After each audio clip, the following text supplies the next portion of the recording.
欢迎，我的朋友们！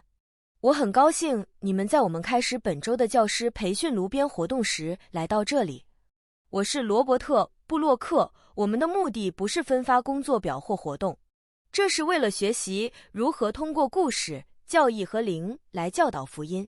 本周的课程是死者救赎的意象。两个意象相隔80年零1500英里，却被一个教义联系在一起。上帝对他所有儿女的怜悯和公义。准备教学的方法。在计划课程之前，请准备好你的灵。一、祷告，以祷告开始和结束每一项准备工作。求问主，他希望你了解什么，以及你的班级最需要什么。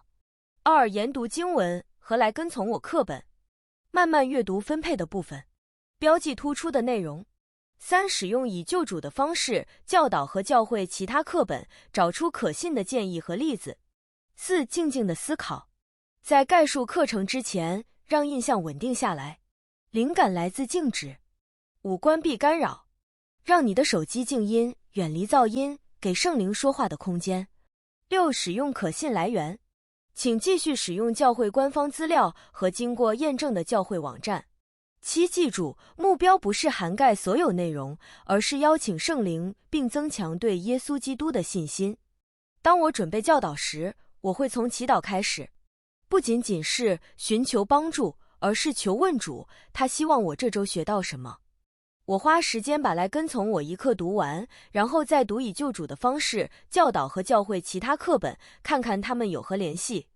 我喜欢在安静的时候这样做，没有电视，没有电话，只是思考的时间。最好的灵感总是在我放慢脚步时出现。我确保我使用的每个来源都是可信和官方的。圣灵无法证实不真实的真理。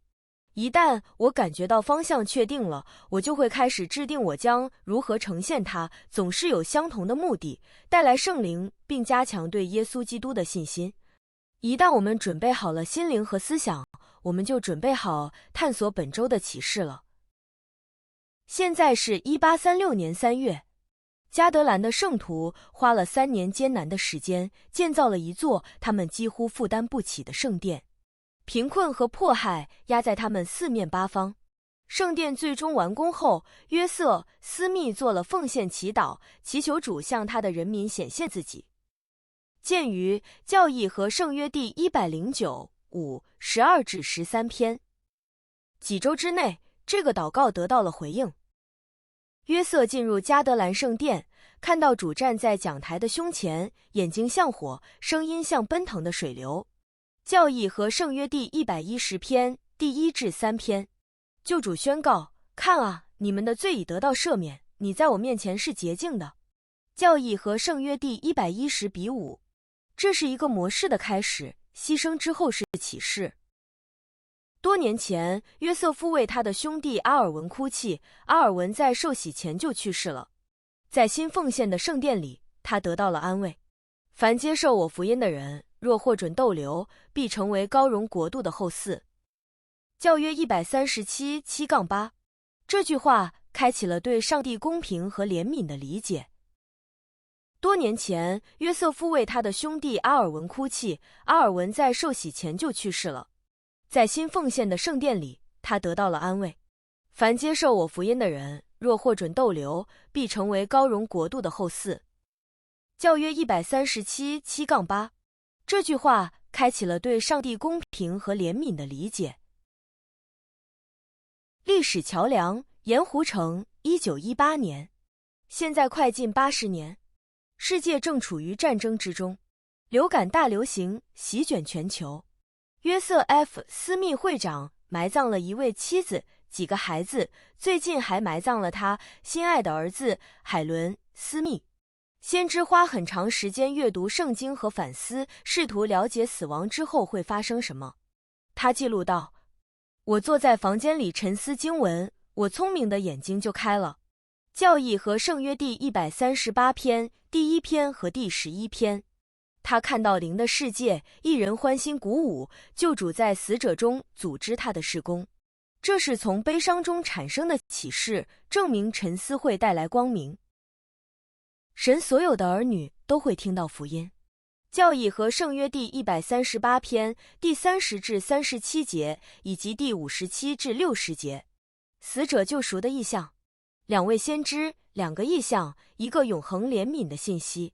这些意象，一个是1836年在加德兰给先知约瑟斯密的，另一个是1918年给约瑟 F. 斯密会长的，教导我们神的救恩计划远远超出了今生的范围。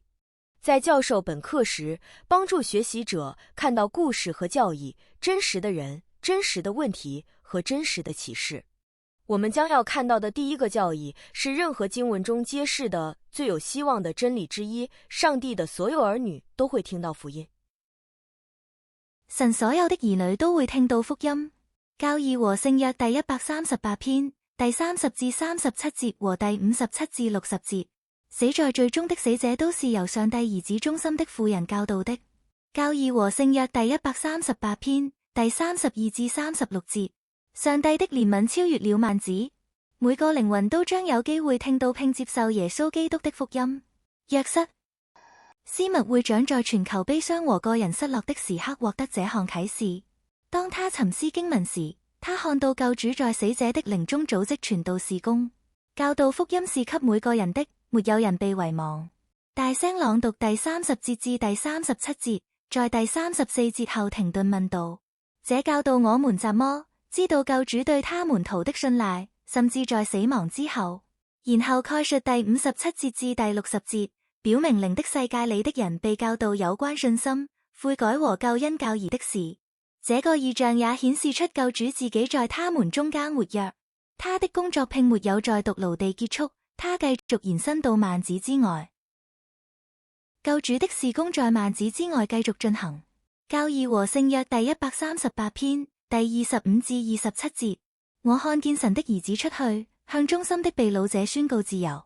教義和聖約第138篇第18節，上下文摘要。贖罪的影響是無限的，基督親自施助活人和死人。教師想象這一刻，救主在死後進入靈的世界，帶來平安與秩序，說明救贖不是象徵性的，這是一個積極的、持續的事工。問：知道救主即使在十字架之後仍繼續教導和拯救，這如何改變我們對救主的看法？強調這項真理能安慰哀悼者，並激勵他們去聖殿服務。這些啟示的到來是因為先知們沉思並尋求理解。接下來讓我們看看啟示是如何通過沉思和信心而來的。啟示來自沉思和信心。教義和聖約第138篇第1至11節。我坐在房間裏沉思經文，我聰明的眼睛就開了。教義和聖約第138篇第1和11節。啟示是在安靜的沉思和忠心的尋求之後。約瑟斯密會長沒有要求回答，他創造了一個可以獲得啟示的屬靈環境，以救主的方式教導這句話作為榜樣，請學習者聆聽聖靈的教導。教師在上課時停下來，讓靜默思考，沉思會邀請聖靈。建議將約瑟斯密的經驗與尼腓一書第11章第1至6節中的異象作一比較。今日同樣的啟示之靈也透過神聖的權柄運作，透過使救贖成為可能的聖職權約。自渺約時使兌換成為可能。教義和聖約第110篇第13至16節。看哪，時候完全到了，使父親的心轉向兒女，兒女轉向父親。教義和聖約第110篇第13至16節。以來加復興的聖職權約，隔着幔子將家庭團結在一起。簡短說明，在加德蘭聖殿中，先知約瑟、斯密和奧利弗、考德里從摩西、以利亞和以萊加那裡獲得了鑰匙。這些權約為聖殿教義和永遠印證家庭開闢了道路。將此與約瑟、斯密的異象聯繫起來，同樣的權柄使他在靈的世界能夠進行傳道事工。教師要提醒學習者，聖殿崇拜和家譜是這些鑰匙的活生生的表達。這些學說中的每一個都建立在其他學說的基礎上。最後，讓我們看看他們如何展開成天堂救援計劃的一幅偉大圖景。教義展開，從約瑟、斯密和約瑟斯密的異象中，我們學到神所有的兒女都會聽到福音。教約138:30至37和57至60。救主的事工在幔子之外繼續進行。教約138:25至27。啟示來自沉思和信心。教約138第1至11條。自廟約時使這種兌換成為可能。教約110:13至16。當教師提出這一教義時，他們不是在分享抽象的神學，而是在描述天堂的拯救計劃。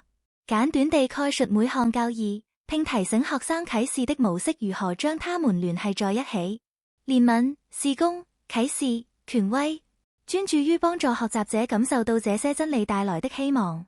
以感激和簡短的邀請結束。在你準備的時候，請記住，你正在幫助別人了解天堂如何拯救靈魂。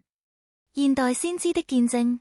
羅素·培勒會長教導，死者救贖的異象是賜給一位知道憂傷並通過啟示找到安慰的先知的。